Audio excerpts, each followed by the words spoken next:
Now, terminal velocity is the velocity of an object such that the frictional force balances the driving force. Now, what do I mean by the driving force? The force that's making it move. So there are a couple of examples that are quite important. They're one-dimensional. First of all, imagine that you had an object here, and we're going to say that it's released from rest. We're going to assume there's no such thing as wind. It's a completely stable and unmoving atmosphere, and this object is released. Eventually, I think you all know, it will reach terminal velocity. So I'm just going to imagine that its motion as it falls is kind of like this, and when it gets there, it's reached terminal velocity. So at this point here, V is Vt. Now, at this point when it was released, V is 0. I know we normally write U as the initial, but V is 0. There will be some point in the middle here. It doesn't have to be the dead middle, just some point between those two extremes, where I can say that V is greater than 0, but it's less than the terminal velocity.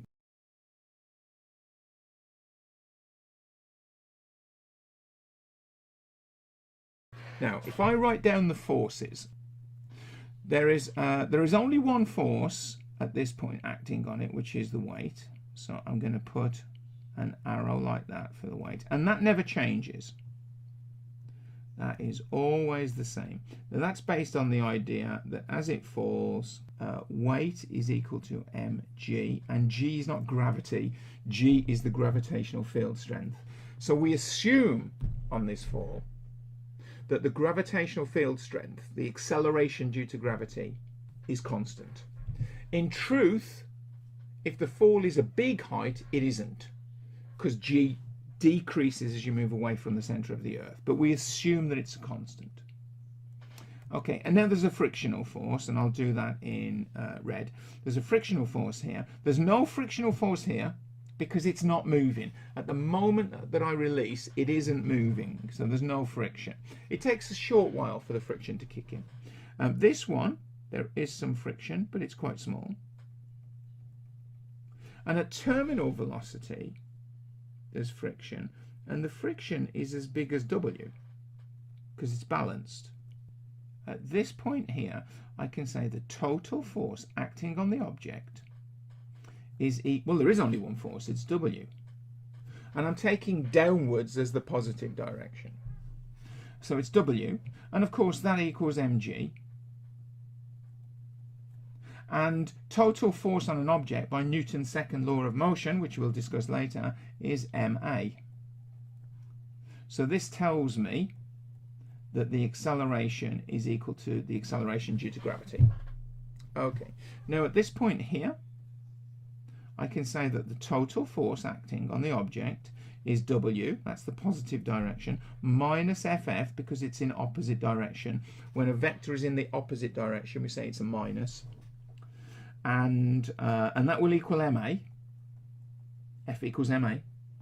So that means that the acceleration is equal to W minus FF over m. Now that is less, because of the minus FF, that's going to be less than g, because W is mg. So I've got, if you like, I've got an mg in there minus a little bit, all divided by m. So that's going to be less, and here I've got that the total force is W minus FF, and that will be naught because they're balanced, and that will be ma. F equals ma. So that means the acceleration is 0, so it's not accelerating. And basically that's an argument here about all the forces acting.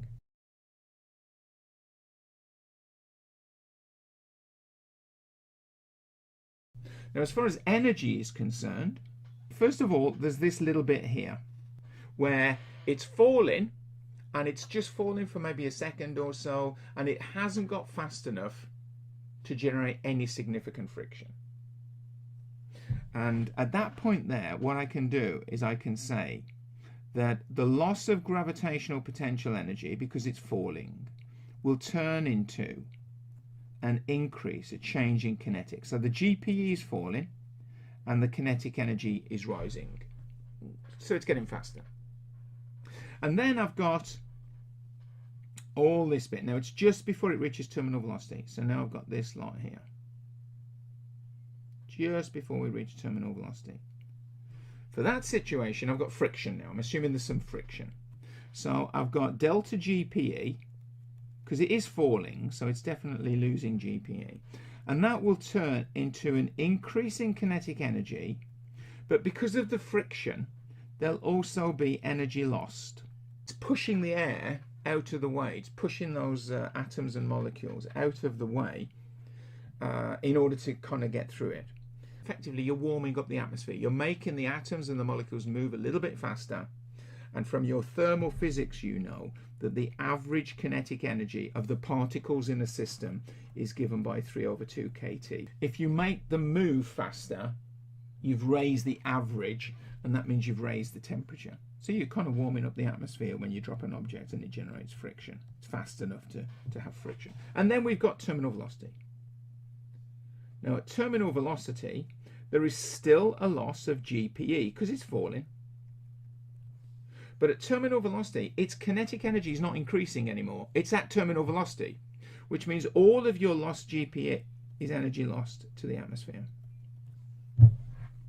And this is a slightly unusual formula to write because students are so used to writing GPE equals KE.